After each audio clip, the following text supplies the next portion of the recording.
वसुदेवसुतं देवं कंसचानूरमर्दनं देवकी परमानंदं कृष्ण वंदे जगद्गुरु श्री गोपाल कृष्ण महाराज की जय. मायबाबा, ह्या जगामध्ये फक्त 4 पदार्थ आहेत. जीव आहे, आपण जीव आहोत. देवता आहेत, अदृश्य आहेत त्या, जसे हनुमान, असे अनेक देवता, राम, असे अनेक देवता येतात. जीव आहे, देवता आहे, प्रपंच तर आहेच, हा दिसतो आपल्याला. आणि परमेश्वर देखील कवा कवा श्रीकृष्ण महाराज येतात, श्री दत्तात्रय महाराज कवा करे येतात, कवा कवा कवा येतात. जो परित्राणा कशाला येतात, क यदा यदाय धर्मस्य ग्लानिर्भवति भारत अभ्युत्थानं धर्मस्य तदात्मानं सृजाम्यहम्. परित्राण आहे साधूना विनाशाय च दुष्कृताम धर्मसंस्थापनार्थाय संभवामी युगे युगे. कधीतरी ह्या सृष्टीमध्ये परमेश्वर येत असतात. तर ह्या प्रपंचामध्ये चार पदार्थ आहेत.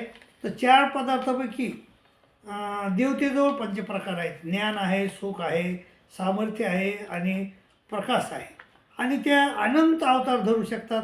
जशी म्हणजे राम अवतार झाला, जसा म्हणजे याचा रुक म्हणजे रेणुका अवतार झाला, असे अनेक अवतार धरू शकतात त्या. पण परमेश्वर बी अनेक अवतार धरू शकतात. प्रपंच तर जड असल्यामुळं त्याचा काही विषय नाही. परंतु जीव हा असा अनाथ आहे की तो एकच अवतार, तो जे जीवामध्ये आला तर तो एकच कार्य करू शकतो ॲट ए टाईम. तो एक देशी आहे. आणि मग असा जीव, पण त्याच्याजवळ सर्वाधिकार आहे, हा गुण आहे. तो सर्वाधिकार हा गुण आहे त्याच्याजवळ. आणि मग हे परमेश्वरानं पाहिलं की हा सर्वाधिकारी जीव आणि तमात पडलेला आहे, अव्यक्त स्थितीत पडलेला आहे. अव्यक्त दिनी भूतानी व्यक्त माध्यानी भारत अव्यक्त निधनाने व तत्र का परिदेवना. हे अव्यक्त स्थितीमध्ये पडलेला आहे जीव. आणि मग हा तर अधिकारी आहे. मग ह्या अधिकारी जीवाला आपण आपला आनंद देऊ. आणि मग आपला आनंद देण्यासाठी परमेश्वरानं आपल्याला ह्या सृष्टीत आणलेलं आहे. परमेश्वराला सच्चिदानंद म्हणतात.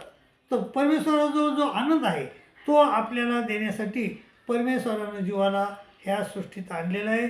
आणि मग ह्या सृष्टीत आणून परमेश्वर देखील, परमेश्वरानं आपल्याला मनुष्य देह दिला, मनुष्य जन्म दिला. आणि पुन्हा मनुष्य जन्म दिला, प्रत्यक्ष परमेश्वर आले, आपल्याला 3 सृष्टीत ज्ञान दिलं, 4थ्या सृष्टीत बी ज्ञान दिलं.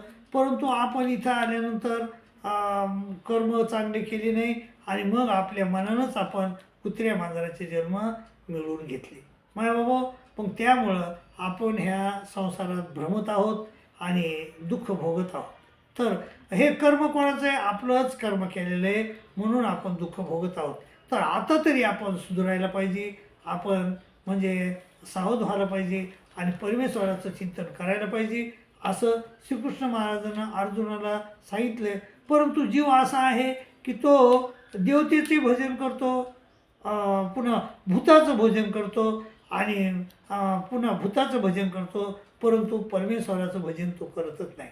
ते म्हणते कामस्ते हृत ज्ञाना प्रपदेन्य देवता तम तम नियमास्थाय प्रकृती अनिता स्वय यो यम्याम तनु भक्त श्रद्धयार्षी तुमिच्छति तस्य तस्य अचनाम सदा तामेव ददाम्यम स्वतः श्रद्धा युक्त तशा राधनम येते लभतेच तत कामान मयावितात.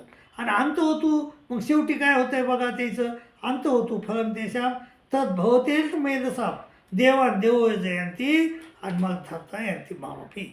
मग जे देवतेची भक्ती करतात ते देवतेला जातात आणि माझी भक्ती करतात ते मला येतात. आणि अर्जुना, देवतेची भक्ती करणं किती अवघड आहे मी तुला सांगतो. देवतेची भक्ती यानं रावणानं देवतेची भक्ती केली तर 9 शिरं त्याला कापून त्या महादेवाच्या पायावर ठेवावं लागले, तेव्हा महादेव प्रसन्न झाला. नाहीतर एरवी प्रसन्न होईच न गेला तो. अशीच देवतेची भक्ती आहे. आणि ती भक्ती तप त्याला म्हणतात. तप, असं तप अत्यंत अवघड आहे. पण माझी भक्ती अर्जुना, फक्त मला काय पाहिजे? पत्रं पुष्पं फलं तोयम यो मे भक्त्या प्रचिती तदं भक्तुप्रत मश्नामी प्रेतात्मना. अर्जुना, मला कोणी माझ्या भक्तानं पत्र अर्पण केलं, फूल अर्पण केलं, पान अर्पण केलं, फळ अर्पण केलं, पाणी अर्पण केलं, तरी मी त्याचा आनंदानं स्वीकार करतो अर्जुना. म्हणून तू यत करोशी यदस्नाशी यजीओशी ददाशी हे तपस्ये शिकवते तत्कुरु सोमदर्पण. तू जे करतोस खातोस तर त्या सतत मग माझं चिंतन कर आणि यत करोशी यदस्नाशी यजीओशी ददाशी हे तपस्ये शिकवते तत्कुरु सोमदर्पण. सगळ्या गोष्टी मला अर्पण कर. अर्जुन म्हणतो देवा मग ठीक आहे, तुम्ही म्हणतात मी तसं करतो, परंतु माझा काय फायदा आहे? असे अनेक लोक म्हणतात माय बाबा, हे आपला काय फायदा आहे परमेश्वराची भक्ती करण्यात, आपला काय फायदा आहे? तर अर्जुन मी तसंच म्हणतो आणि अर्जुन म्हणतो की मग माझा काय फायदा आहे याच्यात? मग श्रीकृष्ण महाराज म्हणतात अर्जुना, शुभाशुभ फले रेवम मोक्षशे कर्मबंधने संन्यास योगयुक्तात्मा विमुक्तो मामोकैशी. ते म्हणजे अर्जुना, तुझ्या मोक्षाच्या आडी येणारे शुभ अशुभ कर्म त्याचा मी नष्ट करतो. शुभाशुभ फले रेवम मोक्षशे कर्मबंधने आणि त्याचे मी नष्ट करतो. आणि मोक्षशे कर्म म्हणजे संन्यास युगात्मा विमुक्तो मामोपैशी. आणि असा त्याग करणारा म्हणजे सर्व कर्मे मला अर्पण करणारा, सर्व कर्माचा त्याग करून मला अर्पण करणारा माणूस विमुक्त होतो आणि माझ्या प्राप्तीला येऊन बोलतो. किती सोपं आहे माय भाऊ. परंतु देवतेचं भक्तीचं किती अवघड आहे. परंतु माणूस हा परमेश्वराकडे मोहरतच नाही, पण देवतेकडे मोहरतो. भूताची भक्ती करतो, परमेश्वराकडे मोहरत नाही. मग अर्जुन म्हणला देवा मग स्त्रियाचं काय करतात? माझं झालं ठीक आहे, पण ते म्हणले अरे अर्जुना, स्त्रिया वैश्या तथा शूद्रा स्तेपी यांती परागती, सगळेला सारखी गती. ती म्हणले ब्राह्मणा, अरे अर्जुना समोहम सर्वभूतेषु न मे द्वेषिस्ति न प्रिया. मी सगळ्या भूतासंग सम आहे, न मे द्वेषिस्ति न प्रिया. मला कोणी प्रिय नाही आणि मी कोणाचा द्वेष बी करत नाही. परंतु ये भजंती तुम्हाला भक्त्या मयी ते सुचाप्य. जे मला भजतात ते मला प्रिय आहे आणि मी त्याला प्रिय आहे. माय बापू, मग अर्जुन म्हणला देवा ब्राह्मणाचं काय करतात? क्या अतिशय दुष्ट लोकांचं काय करतात? पापी लोकांचं?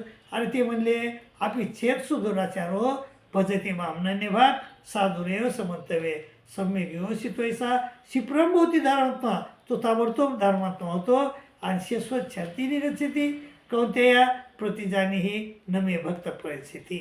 माझ्या भक्ताची कधीही प्रणसिती होत नाही.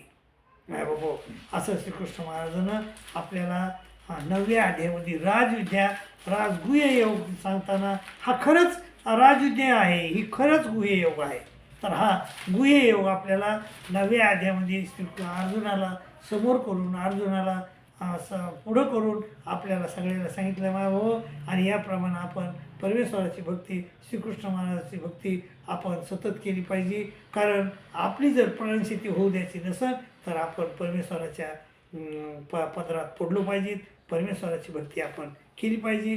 कारण परमेश्वर काय म्हणतात, न मे भक्त प्रणसिती. माझ्या भक्ताची कधीही प्रणसिती होत नाही. त्याप्रमाणे मायबाप, जर तुम्हाला तुमची माझी प्रणसिती होऊ द्यायची नसेल तर आपल्याला परमेश्वराचा आनंद प्राप्त करून घ्यायचा असेल तर आपण परमेश्वराची भक्ती केली पाहिजे आणि आपलं भलं करून घेतलं पाहिजे, असं माझं मत आहे मायबाप.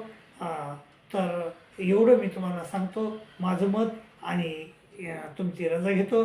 आणि दुसरी गोष्ट म्हणजे एक विनंती करतो तुम्हाला की हा जो गीता चॅनल आहे, देवल ऑफिशियल चॅनल आहे, हा जर तुम्हाला आवडत असेल तर ह्या चॅनलला सबस्क्राईब करा, शेअर करा, लाईक करा, अशी विनंती करतो. तुमची रजा घेतो. दंडोत प्रणाम, दंडोत प्रणाम, दंडोत.